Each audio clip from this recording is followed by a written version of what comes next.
जी हाँ, नमस्कार मित्रों। आज है 22 जनवरी यानी यूपीएससी प्रीलिम्स को भी 4 महीने और 14 दिन ही बाकी है। मुद्दा है करंट अफेयर्स में जाने लायक चीज़ें क्या। पॉलिटी के कुछ समाचार थे। ये एंटी डिफेक्शन लॉ यानी दल बदलू पक्षांतर जो होता है उसके खिलाफ क्या सुधार किए जाए। Match fixing, Indian penal code की सेक्शन 420 वाली चीटिंग धोखाधड़ी नहीं है ऐसा कर्नाटक हाईकोर्ट बोल रहा है। फिर बॉर्डर मैनेजमेंट में क्या सुधार किए जाए, इंडिया गेट का कुछ और नया जनरल नॉलेज मिल रहा है। So one by one will see this. इसके अलावा ये रविवार 23 जनवरी मतलब कल सुबह 11 बजे अन अकेडमी का यूपीएससी मेगा कॉम्बैट होगा, जिसमें iPad mini, MacBook, iPhone, Amazon voucher ऐसे ढेर सारे अलग अलग इनाम है 1000 विनर्स के लिए। तो उसका लिंक वो सब दिया है डिस्क्रिप्शन में। फ्री अनलॉक कोड यूज़ करें monal.org। इसके अलावा सोमवार शाम 8 बजे मेरी करंट अफेयर्स की क्विज होती है। मंगलवार को हिस्ट्री की स्टैटिक सीरीज। ऐसी पूरे दिन कुछ ना कुछ चलते रहता है। These are all free things for free unlock code monal.org। मुद्दे पर आते हैं, दैट इज पॉलिटी। और उसमें होता है डिफेक्शन यानी दल बदल देना, एक पार्टी छोड़ के दूसरी पार्टी में चले जाना। इससे लड़ने के लिए क्या है, 52nd अमेंडमेंट एक्ट 85 में बना था एंटी डिफेक्शन लॉ। अब उसमें कुल मिलाकर लंबी चौड़ी जो चर्चा आज कपिल सिब्बल ने कॉलम में की थी, बात ऐसी है कि उसकी क्या क्या प्रोविजन है संवैधानिक, वो तो आप लक्ष्मीकांत में देख लेना। कुल मिलाकर बात ऐसी होती है कि आप दल बदलते हैं तो आपकी सदस्यता मेंबरशिप रद्द हो जाएगी और मिनिस्टर नहीं बनने दिया जाएगा। तो ये तो बेस्ट चीज़ है। लेकिन फिर भी असल ज़िंदगी में हम पाते हैं बहुत सारे ये सब नेता लोग लोकसभा विधानसभा दल बदलते रहते हैं। So what is the problem and what is the solution. शुरुआती समय में ऐसा था कि अगर कोई एक राजनीतिक पक्ष के 1/3 यानी 1/3 मेंबर्स अलग दल या ग्रुप बना दें तो फिर उसको दल बदलू नहीं माना जाता था, यानी उनकी मेंबरशिप रद्द नहीं होती थी और उनको सब मौज रहती थी। तो अब समझिए अगर कोई छोटी पार्टी है, वो भी मणिपुर, मेघालय जैसे छोटे स्टेट में, तो वहाँ पर तो 1/3 के नाम पे 3 या 6 लोग हों तो भी उनका अलग ग्रुप बने और उसको कोई पेनल्टी नहीं लगे। तो वो सब करना बहुत आसान था, सांसदों को अपनी जेब में करके किसी की सरकार बनाना गिराना आसान हो गया था। इसलिए ये जो 1/3 वाला प्रोविज़न है वो असल में 2003 में अमेंडमेंट करके हटाया गया था।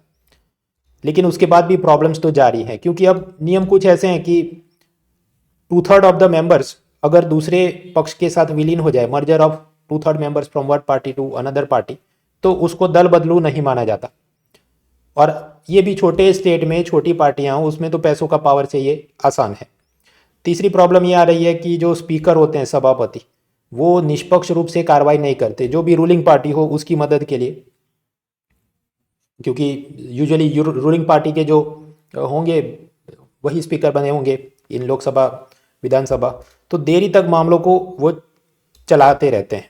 जैसे गोवा में दल बदलू का केस अभी भी चल रहा है, जबकि अब तो वो जो विधानसभा है उसका तो टेन्योर कार्यकाल भी खत्म होने को है, नया चुनाव होने वाला है।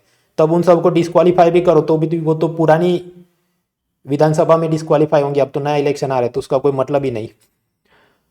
फिर एक और भी प्रोविजन है कि ऐसे दल बदलू को मिनिस्टर नहीं बनने दिया जाए, ऐसा कॉन्स्टिट्यूशन में लिखा है। लेकिन वो ऐसा है कि उस पर्टिकुलर हाउस के टेन्योर तक, तो लोकसभा 5 साल तक, विधानसभा 5 साल तक। लेकिन कई बार ये होता है कि फिर सरकार गिरा दी जाती है और इलेक्शन वापस हो जाते हैं विद इन 2 ईयर्स, और उसके बाद जो नया सदन बने तो उसमें तो फिर उसको माना अच्छा वो तो पुराना तो टेन्योर चला गया, अब तो रिस्टार्ट हो रहा है, तो फिर वो दल बदलू को मिनिस्टर बना दिया जाता है। इसलिए उसको तो फिर भी मौज रहती है। तो यानी कुल मिलाकर बात क्या है, ये जो जो जो प्रॉब्लम्स हैं उसको एड्रेस किया जाए, कॉन्स्टिट्यूशन में अमेंडमेंट लाए जाए ताकि ये डिफेक्शन से हम लड़ सकें। So this is one news. फिर दूसरा कुछ मामला है एथिक्स और स्पोर्ट्स। कर्नाटक में कुछ T20 टूर्नामेंट हुई थी, कुछ खिलाड़ियों ने मैच फिक्सिंग किया था, पुलिस ने चार्जशीट भी फाइल की, लेकिन कर्नाटक हाईकोर्ट ने उसे रिजेक्ट कर दिया। उनका ये कहना है कर्नाटक हाईकोर्ट का कि मैच फिक्सिंग वो एक प्रकार से बेईमानी है बराबर, लेकिन उसके खिलाफ बीसीसीआई एक्शन ले सकता है। इंडियन पिनल कोड यानी भारतीय दंड संहिता में वो जो धारा 420 है उसके अंतर्गत उसमें काम नहीं हो सकता, क्योंकि 420 का मामला कब बनता है, जब किसी ने आपको कुछ वैल्यूएबल चीज़ कॉन्टैक्ट ऐसा प्रॉमिस किया हो और वो फिर आपको बेवकूफ़ बना दे, जबकि ऐसा यहाँ पर नहीं हो रहा है। इसलिए पुलिस एफआईआर इसमें बना ही नहीं सकती। अब कुछ लोग कहेंगे नहीं, वो खिलाड़ियों ने ईमानदारी से नहीं खेला तो अपने प्रेक्षकों के साथ धोखाधड़ी तो की, तो 420 का मामला बनता है। लेकिन हाईकोर्ट का ये कहना है कि उसको आप फाइनेंशियली क्वांटिफाई नहीं कर सकते। हालांकि सरकारी वकील ने कहा कि टिकट खरीदा है तो उतना तो फाइनेंशियल लॉस है जो भी ऑडियंस में आया था। अब इस पे खैर और कॉलम या फिर और सुप्रीम कोर्ट में कुछ चले तो हम देखेंगे। फिर मामला कॉम्बेटिव फेडरलिज्म, और उसमें हमने आगे भी देखा था, वही वापस चीज़ आई। कुल मिलाकर बात यह है कि ये IAS IPS और इंडियन फॉरेस्ट सर्विस वाले, अखिल भारतीय सेवा ऑल इंडिया सर्विसेज, तो उसको दो जगह नौकरी करनी है। एक तो अपने स्टेट कैडर में राज्य सरकार में, और दूसरा उसे केंद्र सरकार में डेप्यूटेशन यानी प्रतिनियुक्ति में भी भेजा जाता है। अब प्रॉब्लम्स ये आ रहे हैं कि कुछ साल से ये सब ऑफिसर जाते नहीं थे, और ओरिजिनल नियम कानून ऐसा बोलते हैं कि स्टेट गवर्नमेंट और वो ऑफिसर वो दोनों परमिशन दे, कंसेंट दे, उसी के बाद केंद्र सरकार उस ऑफिसर को डेप्यूटेशन प्रतिनियुक्ति पे ले सकता है। मतलब कि अब तुम यूनियन के मिनिस्ट्री डिपार्टमेंट में नौकरी करने आओ, ऐसा स्टेट गवर्नमेंट भी यस टिक कर दे और वो ऑफिसर भी यस टिक कर दे, तभी उसको यूनियन गवर्नमेंट नौकरी पर वहाँ तबादला करके बुला सकती है। लेकिन कुछ सालों से ये सब ऑफिसर्स स्टेट गवर्नमेंट में ही नौकरी करना पसंद करते हैं, यूनियन के डेप्यूटेशन में नहीं जाते। उसके क्या कारण है? दो कारण है। एक तो यूनियन गवर्नमेंट में भी ये ऊपर जो भी उनके एडिशनल सेक्रेटरी वगैरह जो ऊंची पोस्ट होती है, वहाँ इंडियन रेवेन्यू सर्विस ऑफिसर और लेटरल एंट्री, मतलब जिसको प्राइवेट सेक्टर में 15-16 साल का अनुभव है उसको भी ऐसा सब पोस्ट दे दिया जाए, वो हो रहा है। जिसके चलते ये IAS IPS IFS जो अंडर सेक्रेटरी, डेप्यूटी सेक्रेटरी, ऐसी मिडिल लेवल की पोस्ट में उसे काम करना हो तो वो अपनी शान के खिलाफ समझता है कि मेरा साहब IRS कैसे हो सकता है, मैं तो मतलब मेरिट और UPSC एग्जाम में उससे ज़्यादा नंबर से आया था वगैरह वगैरह, तो इसलिए वो जाते नहीं। और दूसरा प्रॉब्लम ये है कि स्टेट गवर्नमेंट में नौकरी की जाए अलग अलग मिनिस्ट्री डिपार्टमेंट्स या जो भी डिस्ट्रिक्ट लेवल चीज़ों पे, तो वहाँ भ्रष्टाचार और राजसी जीवन की आप आएँ और रॉयल एंट्री हो और लोग सलाम ठोके, वो होता है। दिल्ली में आप नौकरी करें तो आप अकेले नहीं, आपके जैसे तो और 500 IAS घूम रहे हैं, तो कोई सलाम किसी को कमी मारे। इसलिए कुछ ऑफिसर जाना पसंद नहीं करते कि मुझे स्टेट गवर्नमेंट में राजसी जीवन जीना है। तो मोदी सरकार नियमों में बदलाव कर रही है कि कंपलसरीली स्टेट गवर्नमेंट ने अपने कुछ ऑफिसर को हर साल डेप्यूटेशन पे भेजना होगा। तो उस पर ये नॉन BJP स्टेट को प्रॉब्लम है कि हमारे सब ऑफिसर्स की शॉर्टेज हो जाएगी, किल्लत हो जाएगी, और हमारा राज्य का एडमिनिस्ट्रेशन चलाने में दिक्कत आएगी। फिर न्यूज़पेपर कॉलम, अब उसमें कुछ एक स्टार्टअप कंपनी का कोई मालिक था, उसने कोटक बैंक के कर्मचारी के साथ काफ़ी बदतमीजी से फ़ोन कॉल पे बात की थी, फिर ऑडियो वायरल हो गया, फिर उसको छुट्टी पे भेजा गया, उसकी सब चीज़ चल रही है। अब कुल मिलाकर बात यह है कि अचानक से बहुत पैसा आ जाए तो दिमाग में घमंड आ जाता है वगैरह वगैरह, लेकिन कुछ जम नहीं रहा है एथिक्स के पॉइंट ऑफ व्यू से। अभी कुछ और होगा, फिर देखेंगे। फिर क्वाड ग्रुप क्लाइमेट चेंज के लिए क्या कर सकता है, वही सब चिकनी चुपड़ी बातें, कुछ खास नया नहीं। वैक्सीन और मास्क पहनने पर लीगल चैलेंज जो आते हैं, जैसे वो नोवाक जोकोविच ने बोला कि मैं नहीं लगाऊंगा वैक्सीन और फिर निकाल दिया ऑस्ट्रेलिया से। लेकिन कुछ जाने लायक कोई जोरदार चीज़ एक दो थी, एक हमने देख ली एंटी डिफेक्शन वाली, और दूसरी कॉलम जाने लायक है, वो है बॉर्डर सिक्योरिटी। मित्रों, आपके मेंस पेपर 3 उसमें बॉर्डर सिक्योरिटी, बॉर्डर फोर्सेस का मैंडेट वगैरह दिया है। आज हमको रटा रटा उसमें सामान मिल जाता है। मैंडेट मतलब अलग अलग आर्मी, CAPF वगैरह क्या काम करेंगे। तो बॉर्डर सिक्योरिटी की जो बात है, तो आर्मी का काम है line of control India Pakistan के बीच, उसको वो प्रोटेक्ट करे, and line of actual ground position line यानी AGPL जो सियाचिन में है, उसको वो प्रोटेक्ट करे। ये एक बात हुई। फिर दूसरा, BSF क्या करेगा, वो पाकिस्तान और बांग्लादेश की सीमाओं का रक्षण करेगा। Indo Tibetan border police ITBP और आसाम राइफल क्या करेंगे, वो चाइना के साथ जो लाइन ऑफ एक्चुअल कंट्रोल है उसको वो गार्ड करेंगे। फिर सशस्त्र सीमा बल SSB वो नेपाल और भूटान की सिक्योरिटी का काम देखता है, border security. Assam rifle Myanmar की बॉर्डर देखता है, ये अपना भारत देश, ये चाइना, नेपाल, भूटान, बांग्लादेश, म्यांमार। और कोस्ट गार्ड है वो मैरीटाइम सिक्योरिटी, तटवर्ती इलाकों में ये स्मगलिंग और 2 नंबर के काम को रोकने के लिए ऑपरेशन करता है। तो कुल मिलाकर गिनने बैठे तो हमारे पास करीब 5 अलग अलग फोर्सेस हैं, आर्मी से लेकर BSF ITBP, जो 6 अलग अलग देशों के साथ लैंड बॉर्डर्स को प्रोटेक्ट कर रहे हैं। तो इसमें प्रॉब्लम क्या है?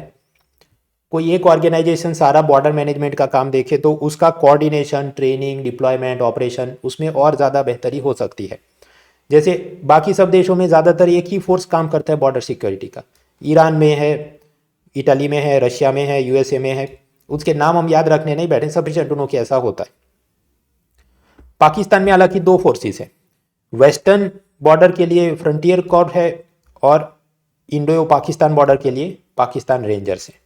लेकिन मल्टीपल सिक्योरिटी हो तो कोऑर्डिनेशन में दिक्कत आती है। तो कॉलम में सजेशन ऐसा दिया गया है कि ये central arm police forces CAPF है, खासकर ये आईटीबीपी, सशस्त्र सीमा बल, ऐसे जो छोटे छोटे संगठन है उसको मर्ज कर दिया जाए और एक ही नेशनल बॉर्डर गार्ड ऐसा बने जो कि ये बॉर्डर सिक्योरिटी का काम देखे। मित्रों, ये मेंस पेपर 3 जनरल स्टडीज, उसमें आएगा economy, agriculture, science, environment, disaster, security, border management. जो लेटेस्ट एग्जाम हुई 2021 वाली, जो अभी जनवरी 2022 में हुई, उसमें इकोनॉमी के जो प्रश्न पूछे गए थे मैं पिछले मंगलवार फ्री लाइव लेक्चर में सॉल्व कर दिए। अभी इस मंगलवार हम लोग वापस मिल रहे हैं जहाँ पर एग्रीकल्चर के कुछ प्रश्न जो इस लेटेस्ट एग्जाम में पूछे गए थे, लैंड रिफॉर्म्स भारत में कितने कारगर रहे, माइक्रो इरिगेशन से क्या मदद मिलती है, क्रॉप डाइवर्सिफिकेशन में क्या चैलेंजेस हैं और टेक्नोलॉजी उसमें कैसे मदद कर सकती है, ये सब पूछा गया। एनवायरमेंट डिजास्टर में ग्रीन ग्रिड प्रोजेक्ट क्या है, WHO के एयर क्वालिटी के नए स्टैंडर्ड्स क्या हैं, फिर ये UNFCCC में भारत ने क्या कस्में खाई, अर्थक्वेक का डिजास्टर मैनेजमेंट, लैंडस्लाइड का डिजास्टर मैनेजमेंट, ये सब पूछा गया। तो इसके मॉडल आंसर के लिए मंगलवार रात 9 बजे मैं फ्री क्लास करने वाला हूँ, जिसका भी रजिस्ट्रेशन लिंक डिस्क्रिप्शन में दिया है। Free unlock code is monal.org। फिर इसके अलावा एक्सप्लेन सीरीज, तो आज इंडियन एक्सप्रेस ने वही सब पुरानी बातें, वो पेंगोंग सो में चीन नया ब्रिज बना रहा है, उसकी स्ट्रेटेजिक इम्प्लीकेशन, वो पहले भी हमने देखा था। अब उसको पूरा कोई 500 शब्द का निबंध लिखने बैठे उतनी वो हमारा रूल नंबर 5 वायलेट हो जाएगा। एक था tiger James bond news is not important. History freedom struggle में भी एक एक्सप्लेन सीरीज है। कुल मिलाकर बात ऐसी है कि ये जो इंडिया गेट है,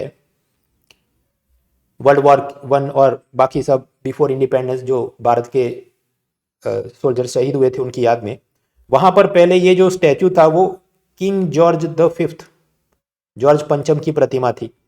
फिर क्विट इंडिया मूवमेंट में भारत के लोगों ने उसका नाक ही तोड़ दिया, फिर ये वाली प्रतिमा को हटा दिया और वो जगह खाली हो गई।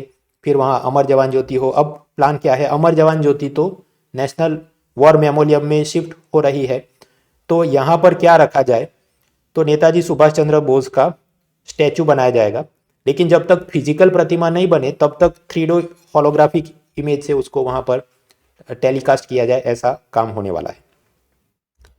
अब उसकी भी लंबी चौड़ी सब है, वो आप जनरल नॉलेज के लिए पढ़ लेना, हिस्ट्री कल्चर वगैरह के लिए किसने डिज़ाइन किया था, सर एडविन ल्यूटन, और ये गेटवे ऑफ इंडिया, एंड वो अलग अलग क्रोनोलॉजी दी, आराम से पढ़ लेना। ये सब आपको मिल जाएगा मेरे टेलीग्राम चैनल monal.org, और पूरे महीने का जमा होता है तो मैं PDF फाइल भी अपलोड कर देता हूँ। फिर नेताजी सुभाष चंद्र बोस की ये जन्म जयंती 23 जनवरी, उसको पराक्रम दिवस के रूप में मनाया जाएगा। फिर हमने देखा था ये अमर जवान ज्योति वो कब बनाई गई और उसे अब शिफ्ट कर रहे हैं नेशनल वॉर मेमोरियल में, वो कल हमने देखा था। उसमें 1-2 नए जनरल नॉलेज के मुद्दे आए तो मैंने फिर से वो सब छाप दिया है इधर, वो भी देख लेना। इकोनॉमी में कुल मिलाकर एक ही समाचार जानने लायक था।